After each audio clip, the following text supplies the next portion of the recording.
Ready for change? Tired of not feeling heard? Questioning life, food, and where you are? Looking for a nutritional therapist to guide you to that next level? Head over to ambermccrae.com and schedule your free consultation with me now. Let's begin your transformative journey today.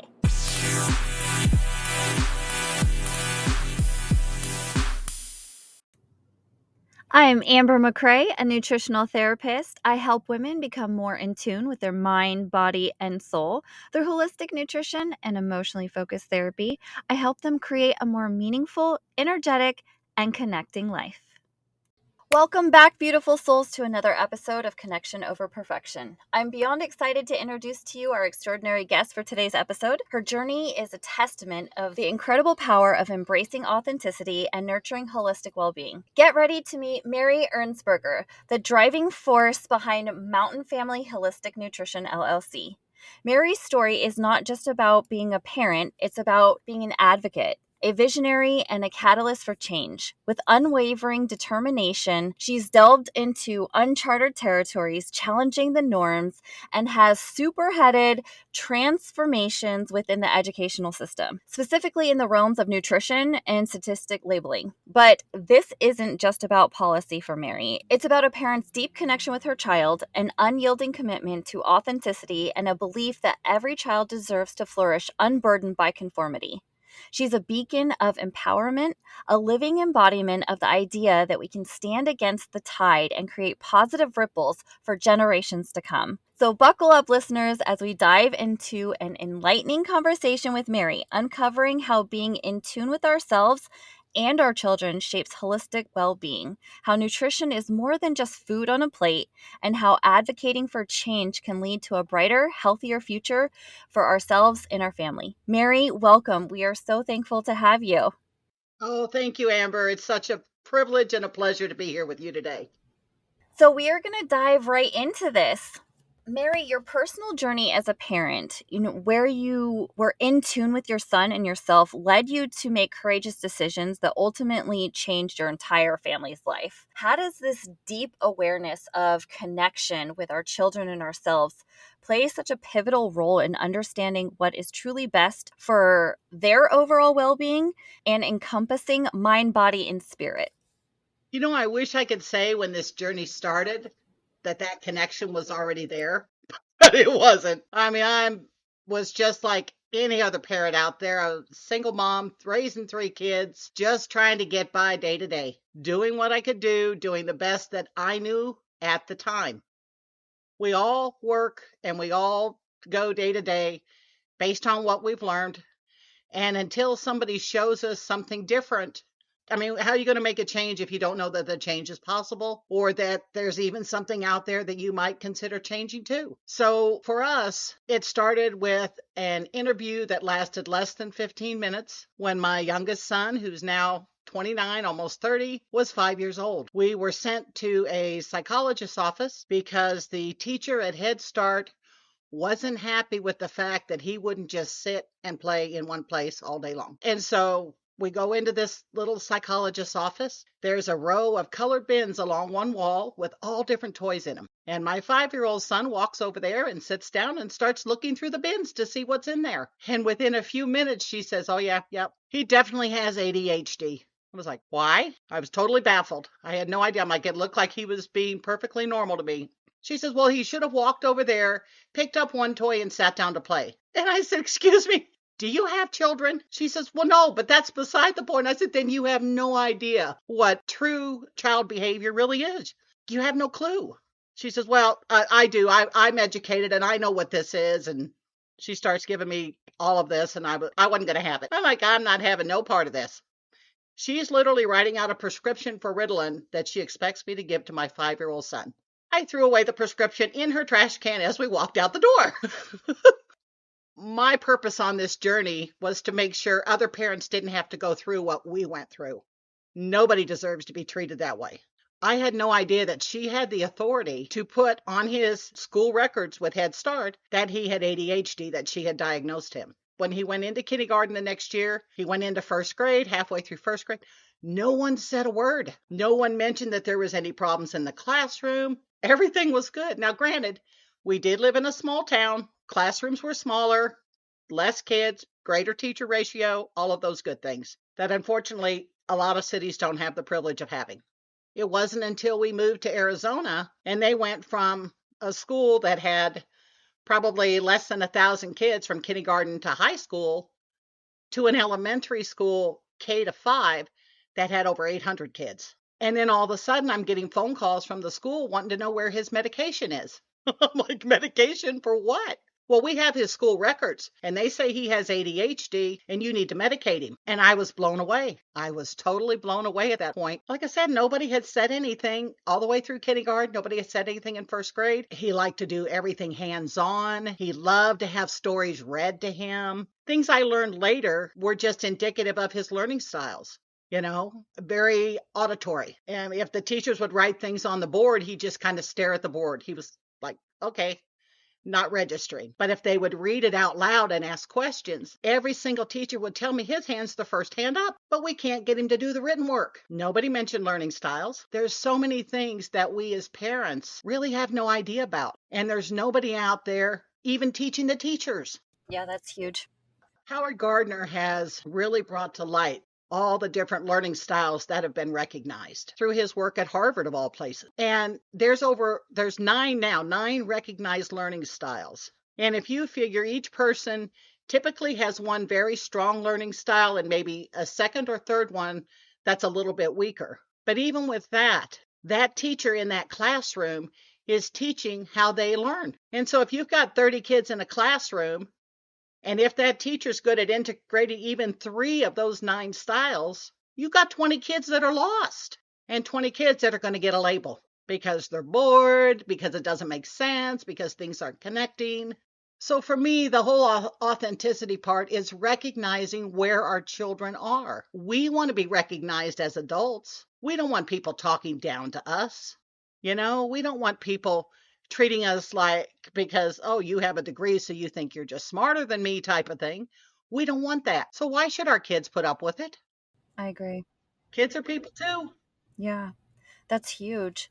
Yeah, Mary, I think I hear you saying that as your journey began, you really learned how to become in tune with yourself and with your kids through just recognizing what seemed logical to you. Like when you're like, well, my son is just playing. And so recognizing that other people don't see the same things and don't have the same understanding, it really led you to open up this expansion of, hey, me understanding what works for my family, what works for my son and myself is really what is going to help us. And through your journey, being able to help others say, hey, there's all this different stuff that we're not even being taught, that we aren't even touching on the surface of when we're trying to educate and have schools and teach our kids, and that parents don't know it, let alone teachers. So, really gaining that awareness for you and your connection with your son is helping you also do that for others and for the school system. Is that close? Yeah, absolutely. I mean, you're really right on it there because every single family that I talk to, every single parent that I talk to, when I first started this work, I knew nutrition was a part of the picture, but I didn't even realize how big of a piece of that puzzle nutrition was. Mm, So when I started, I was doing the work of a lot of holistic practitioners. I was working with coaching. I was working with hypnosis. I was working with herbs. I was working with these things that not only I could use with my own child, but that other parents could use in place of those pharmaceuticals, in place of those dangerous drugs out there. And through that work, my first interactions were parents who thought their kids were broke. The school districts literally basically told you there's something wrong with your kid. They're broke. Fix your kid. right. And they would come in, they would say, okay, here's my child, fix them. And I'd be like, your child's not broke. Mm-hmm. Your child is who they are. So trying to work with the parents and educate the parents and help them recognize that it's okay for your child not to be your own mini me. That's huge. We don't want our kids to be mini me's. All the mistakes we've made, do we really want our kids to go through that and do that? I don't. Right. I don't. So why not listen to the kids? Mm, They're so smart. they really are. I think that that's huge. We definitely don't give them enough credit where that's due. Hmm.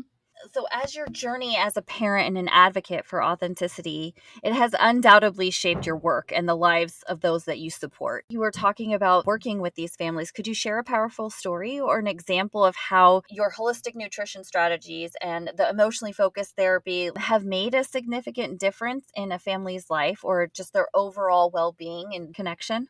Oh, absolutely. I love doing that. I truly do.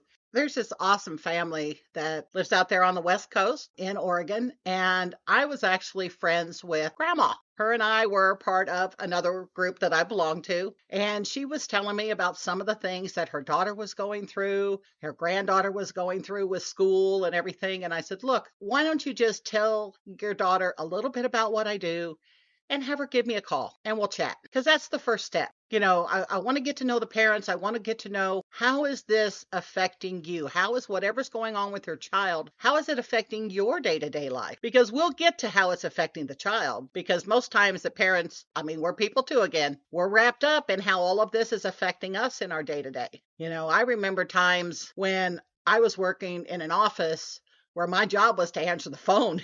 And every time that phone rang, I cringed because I was afraid it was the school calling, wanting to complain about my son again.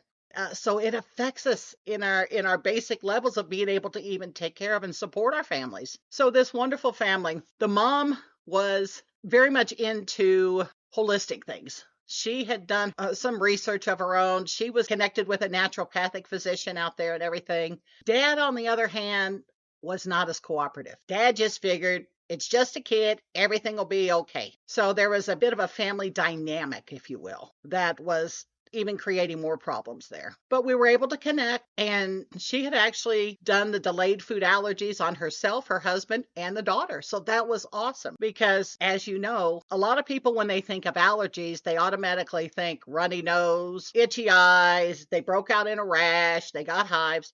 And that's the only thing they associate allergies with. And they don't realize that a delayed food allergen is affecting the body on the inside. So the fact that she was already aware of that was a big help, because that was one less thing that I needed to educate them on. And this little girl, bless her heart, she had a slew of delayed food allergens. I mean, she had like 5 or 6, the level threes, the highest ones. So I worked with her mom and we talked about what she normally ate, what her daily routine was, how things were going on in school. Because that's one of the things that I really feel like we need to be able to connect on. We need to know not only how is it affecting the parents' day-to-day life, but what is this child's day-to-day life like? What is their routine? Are there particular behaviors that are showing up during the day, at specific times, that kind of thing. So she had started reaching out to her daughter's teacher, and the teacher, like a lot of teachers, began to give her information that she was able to put things together with, because she would say, it's strange, in the afternoon, she's really uneasy after we have lunch. No big surprise there if you've ever looked at a school lunch. So we worked on putting together the elimination period and taking out those really high allergen responses, and worked on how she could modify some of the things that she was already feeding the rest of her family and everything. There was some overlap between the delayed food allergens she tested positive for and those of her mom and dad, but sadly, she picked up some from each of them. So that was the learning thing for me. I now learned, oh, look, delayed food allergens can be connected through generations here. Which made sense. I mean, we know that there's connections between the blood and all of that. So once we put that together, she went through the elimination period and it ended right before Thanksgiving. And this little girl was such a trooper. She was so willing at 7 years old. She wasn't happy with what was going on, but nobody had asked her. She goes, I don't like it when I get in trouble in school. I don't like it when I don't feel good. But she didn't know why she didn't feel good. And nobody had asked. So once she got involved in the conversation, which I believe really is so very important, she went through the elimination period. By the time the first of the year rolled around and she had changed so much in her diet, when she went back to school after that, the teacher reached out to the mom and she says, I don't know what you're doing. I don't know what you did, but I love this little girl in my classroom. Can you please keep it up? That was so awesome to hear. Wow. Yeah, that's huge. Thank you for sharing that story. And I think that one of the huge things that I want to touch on, one thing that I learned that you talked about was that it starts with the parents. And most often in this society, in school, everything, we look at the child first and we say, how can we fix this child? And you said that. And you said it resonated so much because when I was starting my journey and connecting with my daughter and shifting my whole focus, my counselor sat me down and she looked me right in the eyes, and I'll never forget. She said, there's nothing wrong with your daughter. If you want to help her, you will sit in this chair every week, not her. Because she was having a lot of issues in school, emotionally, and all of this. And that was so impactful for me. That was so huge. It was very humbling, but it just resonated so much with what you're saying. And I think that, and correct me if I'm wrong, but the overall message is that let's stop saying what's wrong with this child, what's wrong with these kids, and what is happening to them? What's going on that's causing this to happen? I think as parents, we forget how much impact our emotions and our cycles affect our children. And a lot of the times, like you were saying, is that what we're doing is actually affecting our kids and giving them that response, whether through food or, like you said, family dynamics, all of these things. And I think that there's this big split between an older generation and a new generation of the way that we're supposed to treat children and how they're supposed to be. I think the newer generation is coming to this awareness that children are just small humans, just like us. We're just large children. I mean, it's the same, in my opinion, versus kind of the old thinking is I'm bigger, I'm better than you. What you say and think and do doesn't matter. What would you tell parents to like bridge that gap and to give them a reassurance? Because I think a lot of parents get scared that they're going to flip to the whole other side of the spectrum and then they're going to have children who kind of are ungrateful and just walk all over them. Well, I was raised in that generation where they literally said children are to be seen and not heard. Right. And then we went to an entire generation of the kids were ruling the roost, and the parents literally had absolutely no control over anything. They were so afraid that I'm going to do something wrong that they ended up doing nothing at all Mm, and not realizing that doing nothing is a choice, just like doing something is. right. So it sounds like that pendulum shifted and we're kind of coming back to the middle. Yep. That's what I'm hoping is we're coming back to that middle part. I've spent a number of years in the school system as a substitute teacher. Mm, I worked in a number of these classrooms with kids that were labeled. And I saw kids embracing that label. They're embracing it because guess what? Now I don't have to do the work because I got ADHD. right.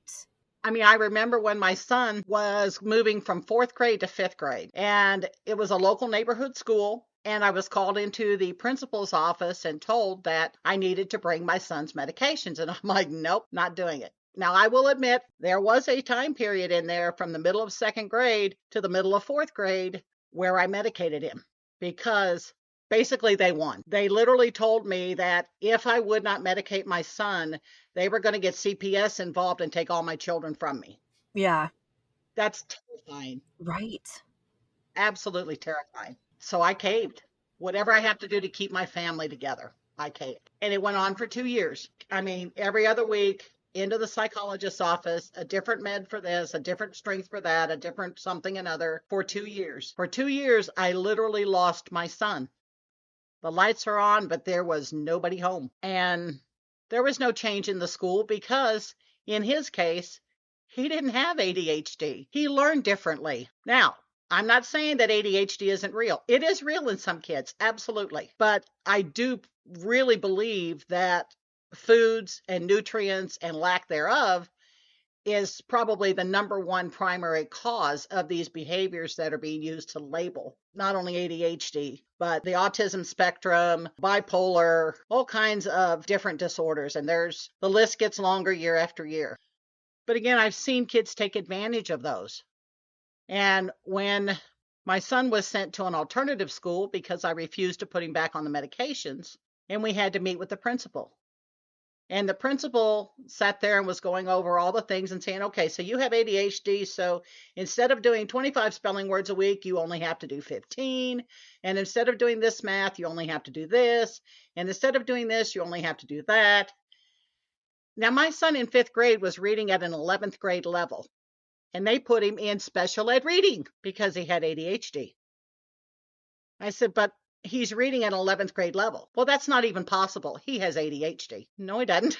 So naturally, he's in this class and he's like, dee, dee, dee, dee, dee, dee, Yeah. So the principal, as he's doing all of this, my son sits up in his chair because he had been, doing the whole leaning back, rolling his eyes and that whole business. And he sits up in the chair and he says, if you don't think I can do this, why should I bother? Wow. And the principal's still talking. And I caught that and I said, whoa, whoa, time out. And the principal stops talking and I said, did you hear what he just said? No, I didn't. I'm sorry. What? Go ahead, Nicholas. What was it you were saying?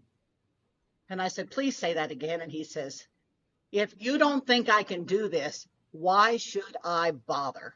And I am literally sitting over here next to him in this seat, and I am praying. I am going, teaching moment, teaching moment, teaching moment. Right.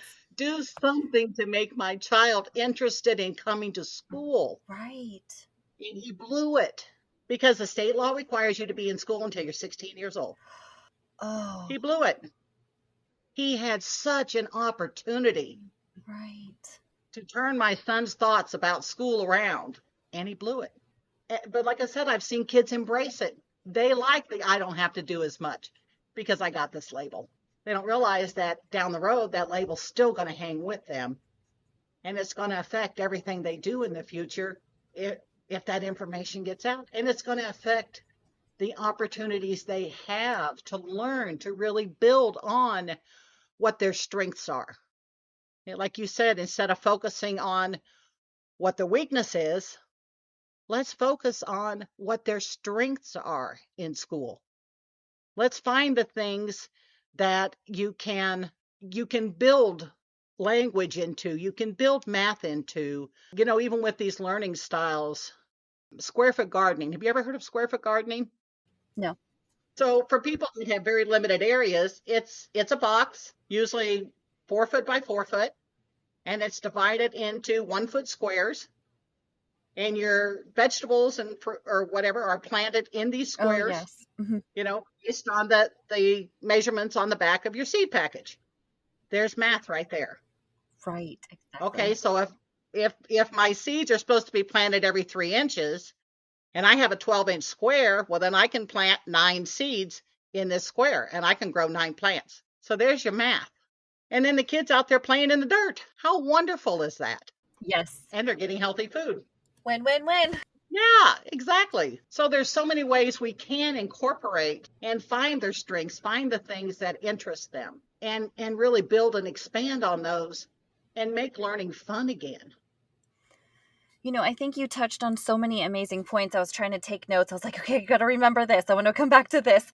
I think the question was like how to incorporate our children, but I think I hear you saying that really just listening and understanding what works for them, how they learn, what they're interested in, and really listening to what they're saying already. And I think that we miss that so often, especially if we're conducting with other adults, like you were saying with the principal. Most of us are so fear based in those moments that we would just hush our child because another adult is talking. And I think it just comes from that programming that we have to respect our elders.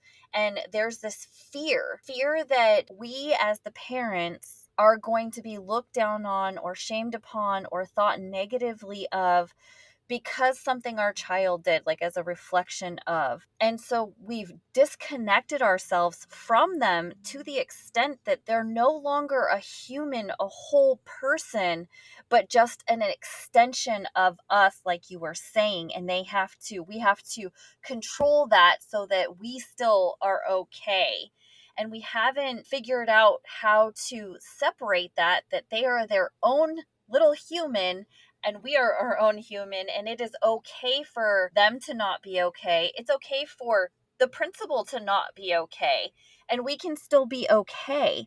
And I really feel like it comes from this fear based. And I know for me personally, when we switched from public school, we had a lot of the same experiences that you're talking about. There was so much fear as a parent because I was programmed that I couldn't provide for my child. I didn't have the qualification to care for my child because I didn't know what was best, was the overall feeling I got from that. Also, you mentioned laws. Like they said that they were going to call CPS and threaten. That is 100% true that they use these tactics, another fear based tactic, to control and manipulate the situation. A lot of that could have to do with they get paid when children are present in the school seat, but nonetheless is that they use this fear and it works. They get paid for the kids in the seats, but did you know they get paid for the kids they can label? That does not surprise me. In 1992, the Department of Education created a law that says school districts get $400 per child for every child that's labeled with some type of learning disorder. Really? ADHD is the easiest label because there's no medical test to disprove it, and it's still in effect. Wow. This was in the early 90s, this happened. It is still in effect nationwide. You will find in the poorer school districts higher numbers of kids that are labeled. And society will put it off and say it's eco-socialization type of thing, the neighborhood they live in, how much money mom and dad makes and all of this. Not really. It's how much money the school doesn't get. A school shouldn't have to label a child to be able to keep its doors open to teach that child. Right. But they do in a lot of cases in a lot of these smaller towns. Even the CDC on its website will tell you approximately, well, it used to say 5%. They really haven't updated the website since 2014, which I find very interesting. But in 2014, they said 5% of the general population of the United States has ADHD. Now, when you hear general population, I'm thinking parents, adults, and children. To me, that's what general population would be. Right. We have school districts where 10, 12, 14, 15% of the children are labeled and drugged. Wow. Why do we have those numbers if the CDC only says 5% of adults and children have this disorder? Right. So there's obviously something else behind it. We've had so many pioneers that have tried and really famous names. So, Jamie Oliver. I don't know if you ever saw his TED Talk on sugar in school milk. It's awesome. Every parent should see this. He literally comes out on stage with a wheelbarrow full of sugar. And that's how much sugar our kids are getting every year by drinking a school milk at breakfast and a school milk at lunch. Wow. I will link that in the description. It's awesome because most parents don't realize, most people don't realize the training in the non-holistic nutrition side, in the dietitian side, tells us that we need less fat. Well, when they take fat out of a product, they replace it with sugar for flavor. So any product you're buying off the shelves that says low fat is going to have additional sugar in it. That includes the milk. And they're giving the flavored milks with the chocolate and the strawberry, and that has even more and more sugar in it. So why do we have so many kids that are getting diabetes at such young ages? Why do we have these kids that can't sit still in a classroom or bounce off the walls for 2 hours and then want to fall asleep? Right. These behaviors are all tied to what we're putting in their bodies. That is huge. Moms Across America, they did a recent study on school lunches, and 85% of the lunches they tested had glyphosate in them. Chef Ann Burrell has the Chef Ann Foundation, and she's been working really, really hard in California to change school lunches. And there are some schools around the country that have done that. I think there's I can't remember the name of it, but there's a district in Michigan that has gone to healthy lunches. And theirs was modeled off lunches, I think it was in Sweden or something like that. Because if you've ever looked at the school lunches that they serve in Europe, they're pretty amazing. Very different from here. 5-star dining for us. So, for me, it's been my goal to awaken parents to what's in the lunches that the kids are eating. I know with my son, I tried to get them to modify his school lunch, and they literally told me I had to have a prescription from an MD. Well, an MD won't write me a prescription to modify my child's school lunch, but that's what the school district told me I had to have. Mm. So, learning what foods are as high in nutrient value as they can be based on our soil depletion, and lack of nutrient values on most of the foods in the grocery stores. Right. It's a big learning process. And the first thing, really honestly, that I probably should have said from the very beginning is to all parents, it's not your fault. Mm. You only know what you know. Yeah, that was huge. Don't think that because your child's exhibiting these behaviors, it's your fault. You didn't know any better. Now, once you do know, then you can accept responsibility. I will let you do that 100%. Right, that's something that I learned, especially at Ehi, is you don't know what you don't know, and when you know better, you do better. That parent guilt, what you're talking about, is real, and it is a process and having a lot of grace. You were saying, that they threatened to call CPS and that they're telling that you have to have these doctor notes in order to change your son's diet. How do you work around those? How do you still have your child go to a public school and not have to conform to all of their thinking? Well, I didn't. I pulled him out and I homeschooled him for 2 years. I mean, I did the same thing. So, what do you tell parents who are working in this? Is it even possible to do that nowadays? I know that there's just so many laws and so many things in place because so many parents are pulling their children out of school. Mhm. And again, we have talked about the financial aspect that they're losing money, that they're trying to really not have parents do that and that fear. So, is it even possible to have a child in school and be able to accommodate their learning style and their nutrient density? Is that even possible nowadays? I think we have to start, as far as nutrient density go, we have to admit the foods that we're buying are nutrient deplete. There's no if and buts about it. It's because we have had a century of plowing under the soil and killing the microbiome of the soil. And if there's no nutrients in the soil, what are the plants that are growing there going to absorb? There won't be nutrients in the plants. So, again, not your fault. You didn't know. But adding a quality multivitamin, and I'm not talking about one a day off the shelf or Fred Flintstones or the gummies that are out there. Not talking about, I'm talking about a real quality nutrient supplement. And doing something with your kids in the morning like a smoothie. You want to get them off to a good start. Again, a lot of it has to be based on whether or not they have any delayed food allergens or something like that, if the parents are willing to do that testing. Otherwise, we just do the best we can with the information we have. So I use something like almond milk as a base, a good plant protein like pea protein, something like that as a base for the smoothie. Throw in some great berries, blueberries, blackberries, strawberries, some good berries.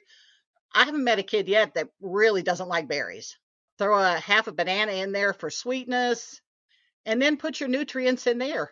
Put your multivitamin in the smoothie. Throw in some chlorella in there, blue green algae, protein dense, super high in vitamins and minerals and everything for the body. Draws out heavy metal toxins and stuff as it helps feed the body. So win-win on that one for sure. And then, the kids have a smoothie when they get off to school. There's breakfast. That's not only going to feed brain power, it's going to give them the energy and the awakeness and everything that they need to succeed up to that lunchtime. Lunch is a little more, it's a little more difficult. When I lived in Washington, I talked to a lady that had been doing the school lunch menus for 20 years for the kids in Clark County, Washington State, 3,000 kids in this county. And I asked her how she compensated for the menu each morning where they have these sugar-laden cereals, Frosted Flakes and Cocoa Puffs. And she says, well, we give them that because they're nutrient. They're whole grain. And I said, but no, they're not. She says, yes, they are. I said, did you realize that in order to have that label on there that says whole grain, there only has to be 51% of grain in that product? She says, no, it's whole grain. It says so on the label. If we believe everything that's on the labels, we're in big trouble. Right. But she had never had a single class in nutrition. And she's feeding thousands of kids every day. Yeah. Not one class in nutrition. So some districts don't even require that of the people making our kids' lunches. That parents can do something about. Mm. Parents can get together and go to the school board and say, you know what? If you're going to feed my kid lunch, then I want to make sure it's a lunch worth eating. And I want to make sure that the person that's putting this together knows what they're doing. Now, that may be easier said than done because I have attempted to contact, and I live in McDowell County and I lived in Buncombe County here in North Carolina. I've lived in both. And I attempted to contact numerous times the people responsible in these county school districts, the lunch programs, and I can't get a single one to call me back. And every time I call, they're in a meeting, out of the office. Not one will call me back. I even attempted to go to my congressman and had an appointment set up with him, and he didn't show. So, I would love to say I have made a big difference in the school districts where I live. I can't.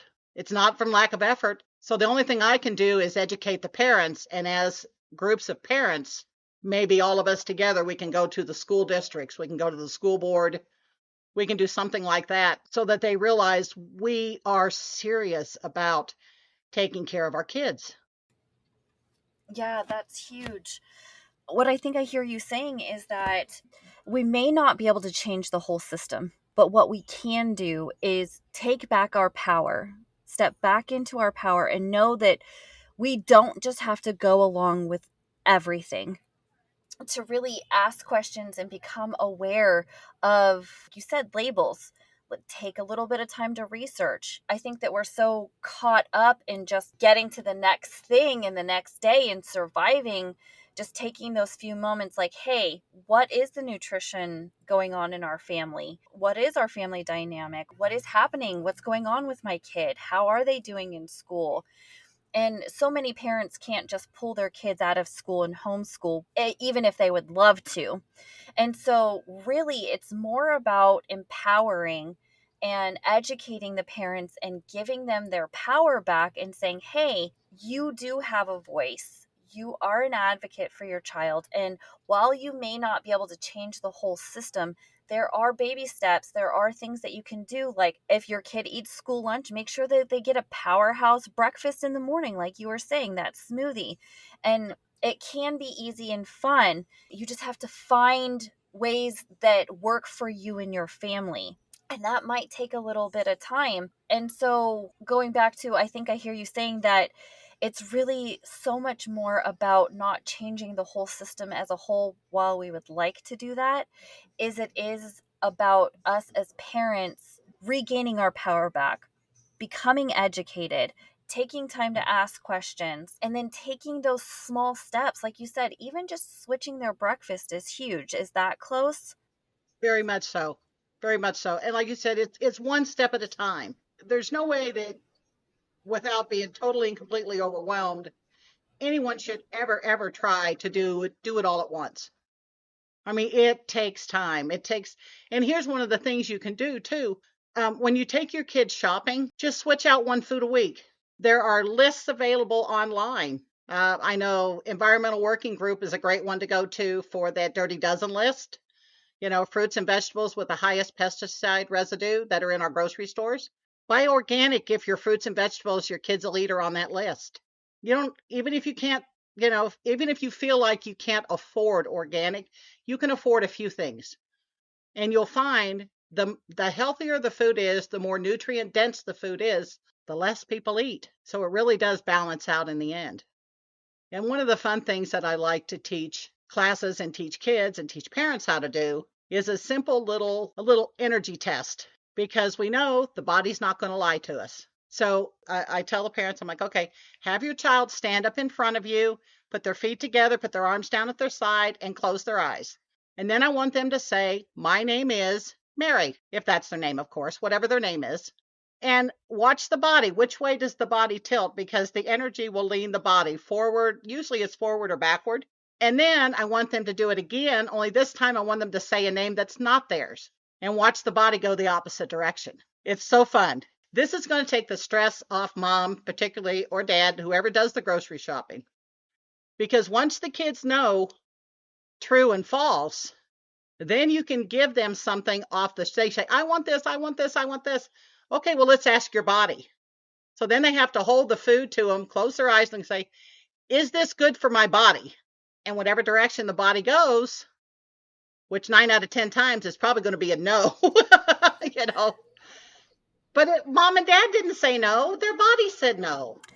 I love this. So let's find one the body says yes about. Isn't it awesome? Kids love it. It gives them power. I love this, Mary. So I've heard of, asking your body, but I never made that correlation.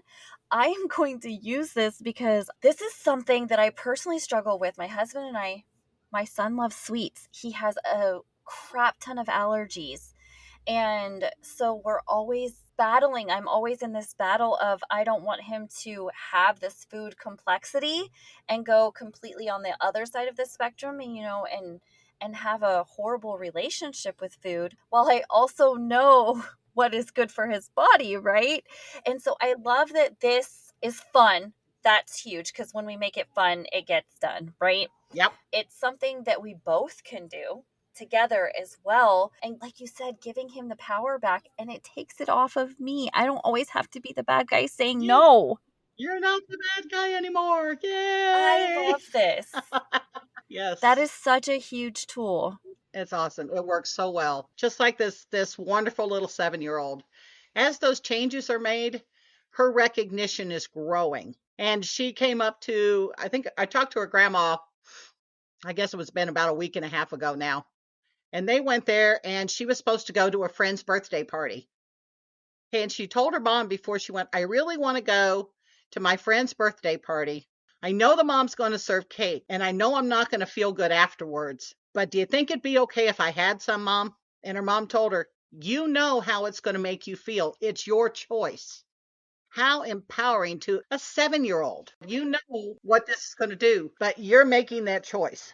Yeah, that's huge. I've personally experienced this journey. My son, when he was younger, one of the things that was so bad for him was red dye 40. And though you don't see it advertised on TV all the time like it was, back when my kids were young, Kool-Aid was a number one drink for kids. Cherry Kool-Aid, the big cherry guy on the TV screen, you know? Well, big time red dye 40 in cherry Kool-Aid. And so what I did, thanks to my classes in herbalism, was I put together what he calls his herbal Kool-Aid. And it included herbs that would turn the water red. So while his friends are drinking sugar filled, red dye 40 Kool-Aid, he's drinking this herbal Kool-Aid and he can be part of with what they're doing, but no, he's not getting and he's not going to respond to the other. And I will find that recipe and I'll email that to you and you can put that on the website for the parents. I would love that. That's beautiful.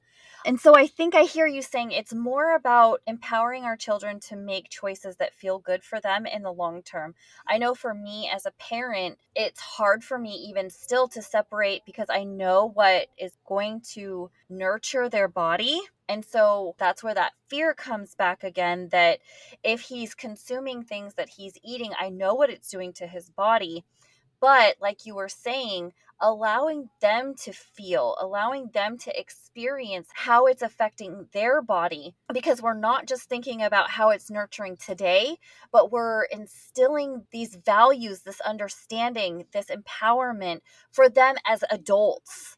And if we don't allow them to understand and feel and experience it now as children, they will do it as an adult and it's going to wreak havoc because it's going to flip on that opposite side. And so if we can remove that fear, there's a balance, of course, of offering the nutrients, but I think indulgence, right? Like the birthday party, because we do the Mm-hmm. same thing. Like, last night, my daughter made these cookies and pasta, and my son was allergic to all of it. But I was like, sis made it. It's totally your choice. And he's like, yeah, I'm going to eat this. Sis made it. And he's like, I know that I might feel this way, but he's choosing it. Sometimes he doesn't. And I think that that is such a huge focus that we forget as parents in this journey. Because when I first started this journey, like you were talking about, the anxiety of that it's everywhere in everything.